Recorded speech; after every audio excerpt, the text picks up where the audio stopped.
One pot meal ಅಂದರೆ ರಸಮ್ ಅಂತ famous ಆಗಿದೆ. ಆದರೆ ಸಿಂಪಲ್ಲಾಗಿ ಫ್ಲೇವರ್ಫುಲ್ಲಾಗಿ ಮತ್ತು ಹೆಲ್ತಿಯಾಗಿ the unlimited meal one pot meal ಅಂದರೆ ಅದು ಈ ವೆಜ್ ಪುಲಾವ್ ಕೂಡ ಒಂದು. ಅದರಲ್ಲೂ ಮನೇಲಿ ಮಾಡೋ ಪಲಾವ್ನ ಘಮನೇ ಬೇರೆ. ಇಲ್ಲಿ ಈಸಿಯಾಗಿ ಪಲಾವ್ನ ನಾಟಿ ಸ್ಟೈಲಲ್ಲಿ ಹೇಗೆ ಮಾಡೋದು ಅಂತ ತೋರಿಸ್ಕೊಡ್ತೀನಿ.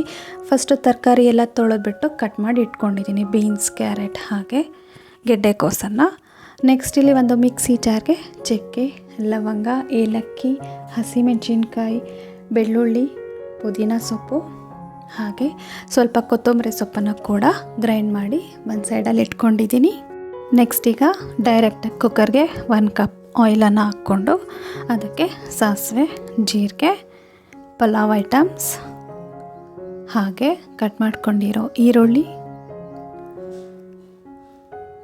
ಎಲ್ಲ ಸೇರಿಸಿ ಸ್ವಲ್ಪ ಫ್ರೈ ಮಾಡಿಕೊಂಡು ನಂತರ ಇದಕ್ಕೆ ಹಸಿ ಬಟಾಣಿ ಕೂಡ ಸೇರಿಸ್ಕೊಳ್ತಾ ಇದ್ದೀನಿ.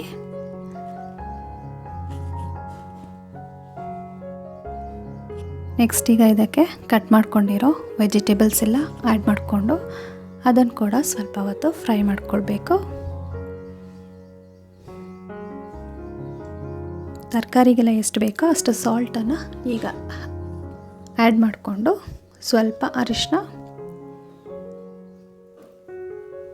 ಹಾಗೆ ಕಟ್ ಮಾಡ್ಕೊಂಡಿರೋ ಟೊಮ್ಯಾಟೋಸ್ ಎಲ್ಲ ಸೇರಿಸ್ಕೊಂಡಿದ್ದೀನಿ.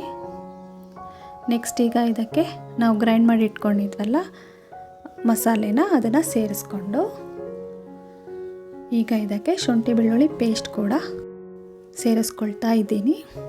ಇದನ್ನು ಕೂಡ ಚೆನ್ನಾಗಿ ಫ್ರೈ ಮಾಡ್ಕೊಬೇಕು. ನಾನು ಸೈಡಲ್ಲಿ 3 ಕಪ್ ಆಫ್ ರೈಸ್ಗೆ 6 ಕಪ್ ಆಫ್ ವಾಟರ್ನ ಬಿಸಿ ಆಗೋದಕ್ಕೆ ಇಟ್ಟಿದ್ದೆ. ಇದನ್ನು ಕೂಡ ಈಗ ಕುಕ್ಕರ್ಗೆ ಸೇರಿಸ್ಕೊಳ್ತಾ ಇದ್ದೀನಿ.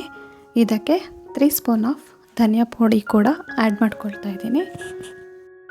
ಬಿಸಿ ನೀರು ಆ್ಯಡ್ ಮಾಡೋದ್ರಿಂದ ಪಲಾವ್ ಸ್ವಲ್ಪ ಬೇಕಾಗುತ್ತೆ, ಕೆಲ್ಸಕ್ಕೆ ಹೋಗೋರ್ಗೆ ಈಸಿ ಆಗುತ್ತೆ ಅಂತ ಆ್ಯಡ್ ಮಾಡ್ಕೊಳ್ಬೋದು.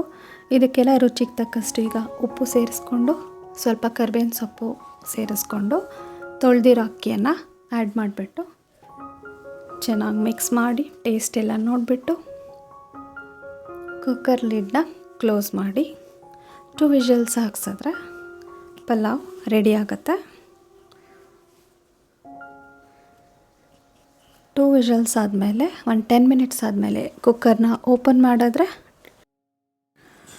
ನಾಟಿ ಸ್ಟೈಲ್ ವೆಜ್ ಪಲಾವ್ ರೆಡಿಯಾಗಿರುತ್ತೆ. ಕ್ವಿಕ್ಕಾಗಿ, ಅರೋಮ್ಯಾಟಿಕ್ಕಾಗಿ ಮತ್ತು ಸ್ಯಾಟಿಸ್ಫೈಯಿಂಗ್ ಮೀಲ್ ಅಂದರೆ ಅದು ವೆಜ್ ಪಲಾವ್.